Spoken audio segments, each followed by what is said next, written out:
Hi అందరికీ నమస్తే. Welcome to my channel. మనకి ఎన్టీఆర్, టీడీపీ మధ్య ఏ చిన్న న్యూస్ వచ్చినా కూడా వెంటనే వైరల్ అయిపోతుంది. సో, సోషల్ మీడియాలో మాత్రం. ఇప్పుడు నిన్న చంద్రబాబు నాయుడు గారి బర్త్‌డే సందర్భంగా ఎన్టీఆర్ ట్వీట్ చేయడం జరిగింది. అట్నే పవన్ కళ్యాణ్ కూడా ట్వీట్ చేయడం జరిగింది. సో, అసలు ట్వీట్ ఏం చేశాడు? ఎందుకు చేశాడు? అన్నది ఈ వీడియోలో మనం చూద్దాం. చూసే ముందు ఇప్పటివరకు మన ఛానల్‌ని ఎవరైతే సబ్స్క్రైబ్ చేయలేదో వాళ్ళందరూ తప్పకుండా సబ్స్క్రైబ్ చేయండి. మన ఛానల్‌ని ఫాలో అవుతుండండి. ఎప్పటికప్పుడు టాలీవుడ్ గురించి అండ్ మన తెలంగాణ, ఏపీ న్యూస్ మన ఛానల్‌లో చూసేద్దాం. సో, వీడియోలోకెళ్తే మనం నిన్న చంద్రబాబు నాయుడు గారి బర్త్‌డే సందర్భంగా ఎన్టీఆర్ గారైతే హ్యాపీ బర్త్‌డే మావయ్య, మీరు మంచిగా ఉండాలి.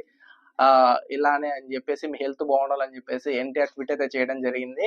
సో, దీన్ని బట్టి మనకి ఏమర్థమవుతుందంటే టీడీపీకి, చంద్రబాబు నాయుడు గారికి, ఎన్టీఆర్‌కి మధ్య రిలేషన్ మంచిగానే ఉన్నట్లు, వాళ్ళు బాగానే ఉన్నట్టు మనకు తెలుస్తుంది. కానీ మనకెప్పుడు సోషల్ మీడియాలో మాత్రం ఏదో వైరల్ అయిపోతున్నట్టు న్యూస్ మాత్రం హాట్ టాపిక్ అయితుంటది. సో, దీన్ని బట్టి మనం మళ్ళొకసారి అనుకోవచ్చు రిలేషన్స్ బాగున్నాయని చెప్పేసి. సో, దీని తర్వాత నెక్స్ట్ వచ్చేసి పవన్ కళ్యాణ్ గారికి అయితే ఈ మధ్య ఆపరేషన్ అయ్యింది. మనకందరికీ తెలిసిందే. సో, పవన్ కళ్యాణ్ ఆపరేషన్ ముక్కుకి అయినట్టుంది. సో, దాని గురించి ఎన్టీఆర్ అయితే ట్వీట్ చేశాడు. మీ ఆరోగ్యం తొందరగా కోలుకొని మీరు మంచిగా ఉండాలని చెప్పేసి పవన్ కళ్యాణ్ గారికి ఎన్టీఆర్ ట్వీట్ చేయడం జరిగింది. సో, హీరోస్ కూడా పవన్ కళ్యాణ్ అయినా, ఎన్టీఆర్ అయినా రిలేషన్స్ బాగానే ఉంటుంది. వాళ్ళు మంచిగానే ఉంటారు. ఫ్యాన్సే అప్పుడప్పుడు కొంచెం డిస్టర్బెన్స్ చేసుకుంటారు. దీన్ని బట్టి చూస్తే అందరు హీరోలు పార్టీస్ పరంగా, హీరోస్ పరంగా, వ్యక్తిగతంగా వాళ్ళు చాలా మంచిగా ఉన్నారని మనకు తెలుస్తుంది. సో, ఇది మాత్రం ఏదేమైనప్పటికీ హాట్ టాపిక్ అన్నమాట మన తెలంగాణ, ఏపీలో.